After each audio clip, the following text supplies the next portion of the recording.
Entendes o que estás lendo? O podcast que te leva através das páginas da Bíblia. Livro por livro. Capítulo por capítulo. Uma exposição bíblica emocionante. Aperte os cintos e embarque comigo nesta viagem.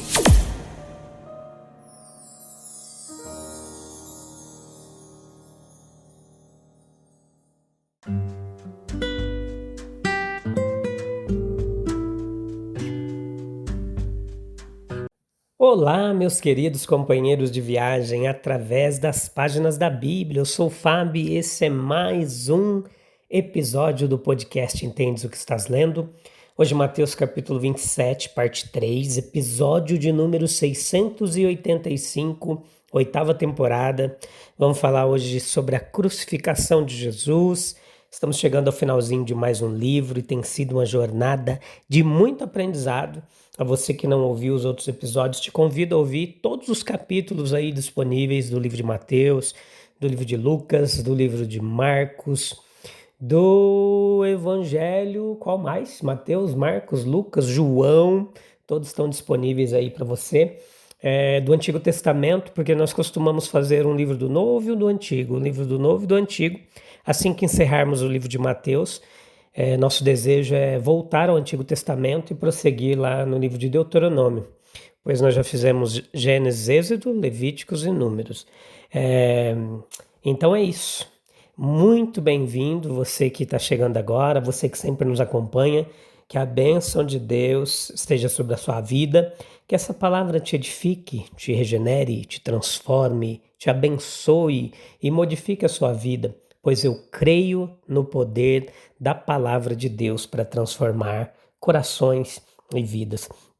Você encontra esse trabalho aí no Amazon Music, no YouTube Studio, YouTube Music, no Spotify, na Apple Podcasts, em tantos outros distribuidores, tudo sem nenhum custo, um toque aí no seu celular. Escute, compartilhe, participe desse trabalho. Vai ser uma alegria grande poder ter você aí ajudando a gente, sendo abençoado também. Vamos lá? Pronto? Então leia o capítulo da Bíblia, depois vem para cá, convida mais gente para nós juntos aprendermos da palavra de Deus. A sentença de morte, ela foi proferida contra Jesus. Ele foi levado ao Calvário, ele carregando sua cruz, guardado por um bando de soldados romanos e seguido por uma multidão de pessoas. Exausto pelo que havia passado no curso da noite anterior, a carga que carregava parecia pesada demais para ele. A procissão, então, que seguia ali, ela foi recebida por um certo Simão, Cireneu. Simão era de Cirene, uma cidade localizada lá no norte da África, na região que hoje faz parte da Líbia, o que indica que ele poderia ser de origem africana ou um judeu da diáspora que vivia nessa região e estava em Jerusalém para a festa da Páscoa. Em Marcos 15, 21, Simão é identificado como pai de Alexandre e Rufo, o que sugere que seus filhos eram conhecidos na cidade cristã primitiva, na comunidade cristã primitiva. Isso pode indicar que o evento impactou a vida de Simão e possivelmente levou sua família à fé cristã. Os soldados o agarraram e o compeliram, termo militar, o pressionaram para o serviço, a ajudar o nosso Senhor com o seu fardo. Talvez eles tenham colocado a trave inteira em seu ombro. Talvez apenas a extremidade mais leve. Jesus ainda indo na frente e continuando a suportar o peso principal. Veja, de modo que de maneira mais literal, Simão carregou atrás dele. Era parte da degradação de uma crucificação pública, que o condenado ajudasse a carregar para o local da crucificação o instrumento da morte. Mas a razão pela qual este homem em particular foi apreendido para este ministério não é sugerida. Nós podemos supor que foi um simples ato de zombaria por parte dos soldados, que temiam que a vítima morresse antes que pudessem levá-la ao local da execução, ou que ele era conhecido como um discípulo secreto, e o povo apontou aos soldados, ou que ele havia repreendido os soldados por tratarem Jesus tão cruelmente. E apesar disso, eles o fizeram carregar a cruz. Seja como for, meus queridos ouvintes, certamente nós invejamos Simão pelo serviço honroso e útil que lhe foi permitido prestar ao nosso Senhor sofredor. Fixe a atenção nele como o único homem que ajudou Jesus no momento de sua mais grave necessidade. De sua prisão até sua morte, nenhum apóstolo ajudou, nenhum discípulo ajudou, ele estava sozinho. Este Simão desconhecido, ele quebra a solidão e compartilha com ele o fardo de sua cruz. O ministério de Simão foi uma simpatia. Deve ter havido algo que chamou a atenção dos soldados para Simão. Pode muito bem ter sido uma expressão de simpatia com o desmaiado portador da cruz. Foi uma visão para mover uma alma simpatizante. No entanto, evidentemente, uma atitude voluntária. Ele não poderia ter se oferecido para carregar a cruz. Isso seria contra as regras. Ele alegremente fez o que deveria ter feito. A coisa que Cristo precisava naquele momento, a coisa a fazer por Cristo, agora mesmo, é o que todos nós precisamos descobrir. O Cristo recusando o analgésico é outra parte deste texto aqui no capítulo 27, versículo 34, que nos chama a atenção. Dizem que as caridosas senhoras de Jerusalém, elas forneceram alguma droga entorpecente para uso de criminosos condenados, a fim de aliviar os tormentos intoleráveis da morte por crucificação. Aparentemente foi essa droga que algumas pessoas ofereceram a Jesus, mas ele se recusou a tomá-la. O gosto dela revelou sua influência entorpecente e ele não se submeteria a isso. A mistura de vinho com substâncias amargas era às vezes usada como uma espécie de anestésico rudimentar. Sim, para aliviar o sofrimento. No entanto, para diminuir a dor daqueles que estavam sendo crucificados. Mas a oferta desse vinho a Jesus, ele poderia ter tido a intenção de aliviar o seu sofrimento, provavelmente. No entanto, ao prová-lo, ele recusou beber, possivelmente porque ele queria manter sua mente clara e enfrentar a crucificação em plena consciência, cumprindo plenamente sua missão de sacrifício. Cristo não recuaria de seu sofrimento atribuído. Esta cena é estranhamente contrastada com a cena no Getsemane, apenas algumas horas antes. No jardim, Jesus havia implorado a Deus com lágrimas em agonia que, se possível, o cálice de sua paixão e morte pudesse passar dele. Agora ele não tomará o cálice que traz alívio aos seus sofrimentos. Como nós podemos explicar essa diferença de atitude mental em Jesus? A resposta plausível é que Cristo sabia que era a vontade de Deus que ele sofresse. Antes, ele apenas orou para que o cálice de seus sofrimentos pudesse passar, se tivesse sido a vontade de Deus libertá-lo. Mas ele descobriu que não era a vontade de Deus. Então não houve um momento de hesitação. Cristo era humano em seu recuo da dor, do insulto e da morte, mas ele era forte e absolutamente corajoso em enfrentar o que quer que tivesse que encontrar ao fazer ou suportar a vontade de Deus. Ele não era um sofredor fraco. Sua coragem era perfeita. Forte de alma, ele enfrentou a morte e os tormentos que acompanhavam sem vacilar, quando viu que seu caminho conduzia através daqueles horrores. O anestésico que deixa o paciente inconsciente durante uma operação cirúrgica, a morfina que alivia a dor aguda são bem-vindas como dádivas de Deus. Certamente não pode ser errado empregar tais coisas. Não há mérito na mera resistência à dor. Mas no caso de nosso Senhor, havia muito mais a ser considerado do que o sofrimento de uma morte dolorosa. Ele tinha um testemunho a dar. Suas palavras da cruz estão entre os memoriais mais preciosos de seu ministério terreno. Ele não podia dizer está consumado até que estivesse prestes a baixar a cabeça e entregar o Espírito. Portanto, ele sentiu a necessidade de preservar sua consciência até o fim. Então, seu sofrimento era em si uma parte de sua obra. A maneira como ele suportou o que foi imposto a ele entrou no próprio processo de seu sacrifício expiatório. Como nosso grande sumo sacerdote, ele foi aperfeiçoado através do sofrimento, Hebreus 5, 8 e 9.